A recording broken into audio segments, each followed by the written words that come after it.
AICs. This is Jenny Aberly, and I'm here to talk a little bit about ThinkCERCA with you. We have some time at your AIC meeting on 10/14 for some breakout groups around ThinkCERCA, but we don't have a lot of time, so in preparation for that, I'm going to walk you through some important information. I'm going to start out at the beginning doing a little review on what we've already trained teachers on around ThinkCERCA, address the writing baseline. The bigger piece of time I want to spend talking about planning for school-wide implementation, and then we'll talk a little bit about some PLC guiding questions. And the Q&A will be reserved for when we actually have time to meet with you on the 14th. Hopefully you've heard about ThinkCERCA by now. It's an online platform in which students focus on writing, specifically more around argument, and there is also text that complement that. So it's a great approach for reading and writing. We've had several trainings for teachers about how to log in. You'll see this screen go through a little bit about the process.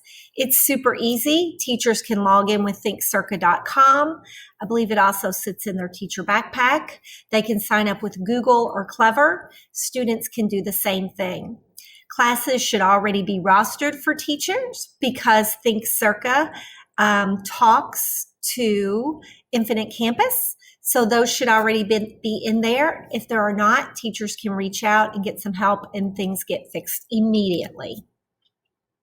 So we've adopted ThinkCERCA as a district. It's for grades 3 through 12, English, social studies, science, and math. And we're hoping that schools will use this systemically to help students with their writing, and that we will see growth with that. There is some implementation study that shows if students complete 7 writing lessons, they get feedback and support from teachers, those students will show 2 years worth of growth, which is huge for us. During NTI, this is a great platform because it's online, it's digital, students read the text online, they do the writing online, and so it's all there convenient for students and teachers in this virtual platform. Something we're really encouraging teachers to do with ThinkCERCA is to focus on feedback, to not just give a grade or use the rubric to score it, but to actually provide some feedback to students to improve their writing. There are lots of different ways that teachers can do that. They can do it through the platform, but they can also do it virtually by setting up some conference opportunities, some office hours. They can do some mini lessons. There are lots of different ways that teachers can do that. ThinkCERCA has provided remote learning resources. When you have the slide deck, you'll have access to that link right there. That'll take you right to those. There are a lot of resources there for remote learning. There are also some virtual student engagement activities. You can get a slide deck right here, and then you'll see there are a lot of different types of activities for the different steps of writing. I've actually gone into some of these resources and activities and used them with classes of students, and they're really good and helpful. I would encourage teachers to use those. We've talked about the baseline assessments with teachers. We've provided several trainings for them. This is what we encourage English teachers or in the literacy block to do at the beginning of the year. We encouraged teachers to take care of this in September, as that's really the beginning of the year. Now, as we're getting into October, it's less towards the beginning, but if your teachers haven't given the baseline assessment yet and they want to, they should do that very soon. That baseline assessment is essentially a ThinkCERCA writing lesson minus the scaffolds. So there will be a couple of parts to it. They'll do a little introduction to ThinkCERCA, then they'll have the text, they'll read an article, they'll have a few multiple choice questions about that, and then they'll create their writing sample that teachers can use. Once students have done that benchmark assessment for the beginning of the year baseline, in PLCs, teachers can talk about trends that they noticed. They can talk about skills that they need to teach to help support students and how to scaffold those, and adjustments that they can make in their instruction to help support students. And then they can really start to dig into ThinkCERCA to see what kind of resources are there that can help. Those are just a few guiding questions that you and teachers can use to talk about that baseline benchmark. There's also administrative progress reports available in ThinkCERCA that you and administrators can look at to see how many students have used it, to see how many lessons have been submitted, and how teachers are using this to help students. It breaks it down by subject, it breaks it down by grading. If you need help with this and are interested in this, we can reach out to Kim at ThinkCERCA to help us provide some training around this. What I really want to focus on today are how you can use our literacy frameworks and ThinkCERCA together. So they sit in our ELA frameworks right now. Here you see an example from elementary. It is in the suggested text and instructional resources section. You can see this part here is blown out. It says ThinkCERCA modules for ELA, and right there it is. You need to know that in elementary, not only will those writing lessons in ThinkCERCA be aligned for ELA, but they're also going to coordinate with science and social studies. So those fit into the literacy framework because it is reading and writing. It might just be about science or social studies. So in ELA, all of that will sit in the literacy block. We're working on the math part. We're not 100% sure where that will sit just yet, but we will make sure that you know that. It's a little different in middle and high school. Here you see an example of a middle school ELA curriculum framework. And the ThinkCERCA lessons here sit in the suggested text and instructional resources section under close reading and skilled focus lessons. You can see that blown out there. For science, math, and social studies, those ThinkCERCA lessons will be in their curriculum frameworks in the appropriate places. And here's an example of a high school ELA module. I have those lessons sitting in two separate places in my frameworks. Under the writing and performance tasks near the end, I have a section called ThinkCERCA lessons, and those two specific recommendations for this unit are here with a link as well as a little summary or a little description of it. I also have those lessons in under the appropriate text. For example, A Very Old Man with Enormous Wings is a short story. So that ThinkCERCA lesson sits here under short story. And then we also have one that was an informational text. So I have put that there as well. So in the high school ELA frameworks, you'll see them in a couple of places. So it's very important to think about how to pace these ThinkCERCA lessons across the school.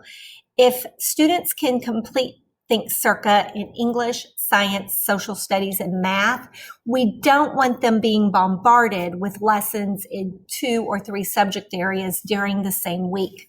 So it's suggested that schools think about how to schedule teachers to complete ThinkCERCA lessons across the school year. Here you see an example of a template from ThinkCERCA. It's just a sample on how teachers might spread those lessons out over the school year. We are going to have these as well for middle and high school on how schools might choose to pace throughout the year. At all levels, we are identifying specific ThinkCERCA lessons that align to standards and topics and what we're teaching in our curriculum frameworks for teachers. So you can see here in high school, the one that we're building, I've put together in September and October. Here are some specific ThinkCERCA lessons by grade level that align to our curriculum framework. Lacey, our science lead, has identified a couple of ThinkCERCA lessons that align to biology and chemistry. Now, Ryan, our social studies lead, and Stacy, our math lead, will be doing that same thing for social studies and math as well. And then I know that we'll be having something like this for middle school. So a school can get a big picture on recommendations for ThinkCERCA lessons across the year. And then the leadership team or you with your administrator or teachers can figure out how you might want to scaffold those across the year. Let me point out that even though there are 2 recommendations for 10th, 11th, and 3 for 12th, we are just recommending teachers choose one, not do all of those. We just chose the ones that would align with frameworks, and then teachers will choose one. Same thing over here. You see a couple of recommendations for chemistry, but a teacher would just choose one of those. So more information on that is coming. And so as you're thinking about a school-wide implementation, it's ELA, social studies, science, and math. And those instructional teams and teachers need to determine that pacing. We recommended it first roll out with ELA in September and early October because it was such a natural fit there. And then we're encouraging other contents to come on board and do some lessons starting near the end of October and through the rest of the school year. Finally, we've got a couple of documents for frequently asked questions, one for elementary and one for secondary. You can see those screenshots there, and up here are the links to those. If you or teachers are not familiar with ThinkCERCA or have not attended any of the trainings, you'll see at the top of both of these documents, there are some links here about how it works. And then you've also got a link to a webinar that's recorded for training that we've had before. Once classrooms and teachers are implementing ThinkCERCA, you'll want to make sure you're supporting those teachers in their PLCs. We have some guiding questions for you. In PLCs, once you start talking about implementing, think about the writing lessons that teachers are going to complete. Which ones are they going to choose from the options there? And then talk about what's going well. Talk about the challenges, how you address the challenges, and share strategies that have worked with students. You can also use a looking at student work protocol where you review the student writing and determine next steps for instruction across the disciplines based on those writings.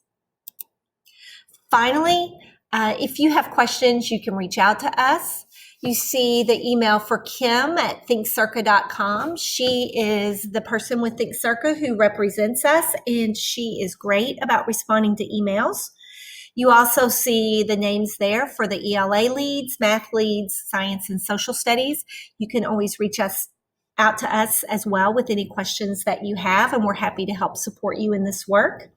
Again, we'll have a little bit of time to talk more with you about ThinkCERCA at the AIC meeting on the 14th in some breakout groups. So if you have specific questions, make sure you jot those down and be prepared to bring those to us so that we can answer them or get answers for you and move ThinkCERCA forward with improving our student writing outcomes in our district.